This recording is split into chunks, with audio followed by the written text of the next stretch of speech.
Welcome to State Affairs. Thank Please state you. your name for the record. Tamara Darbin, Chairperson, House State Affairs Committee. I really sincerely thank you for this opportunity to speak before you today. I am a private citizen. I live in Nampa, Idaho.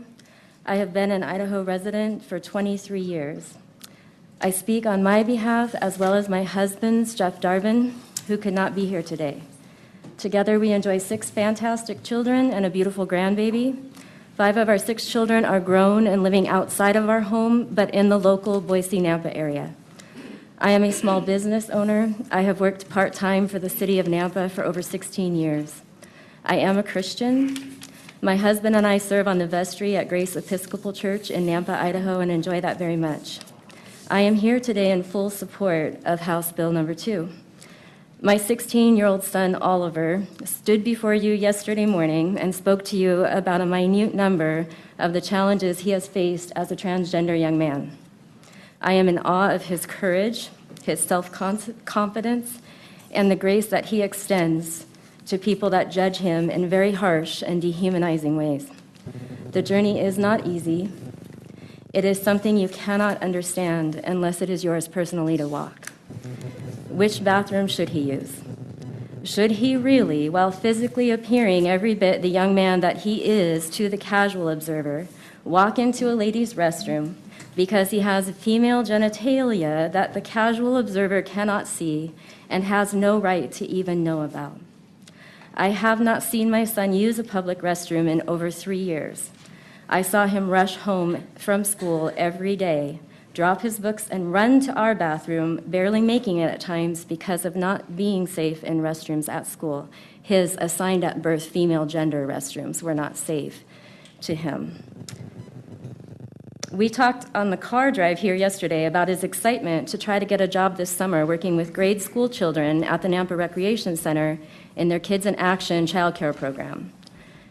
Then we realized if he even makes it past the interview process, after having to mark female as his gender, but sit and talk in his deepening male voice to the interviewer, it would be nothing less than a small miracle.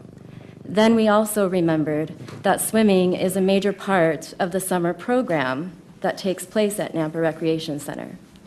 Do you think they'll be able to accommodate the locker room situation? He asked me. I said, I don't know, Oliver, but let's take this one day at a time. We have heard a lot of testimony, and in an attempt to not keep repeating what has been said, I would like to briefly state that I believe adding the words sexual orientation and gender identity to the Idaho Human Rights Act is the right thing to do. The LGBTQ community has been oppressed, rejected, and discriminated against always.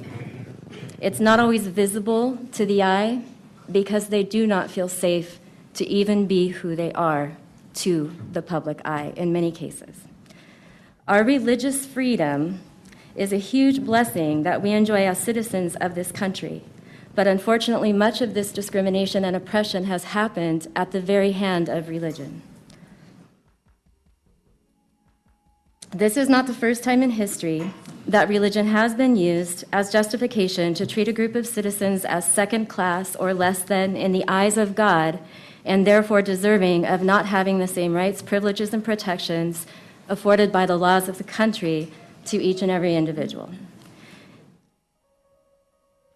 It is not the first time the government has had to step in, draw lines, and lead the way towards fairness.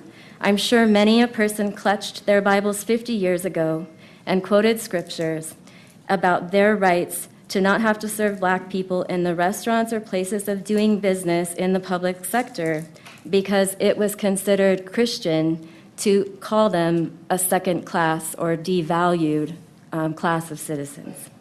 The separation of church and state is also a legal right, a protection in this country.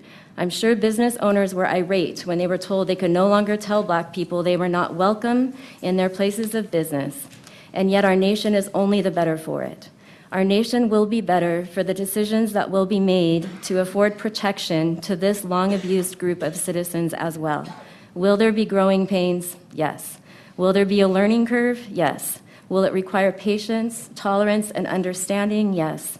Will it be worth it? Yes. Does it threaten the religious freedom of our citizens by telling them they can no longer worship, believe and practice their faith in the private sector the way that they choose to? No. Please add my son and the other beautiful members of this oppressed community. Please add the words, no more, no less, and thank you for hearing me. Other questions? Thank you. Thank you.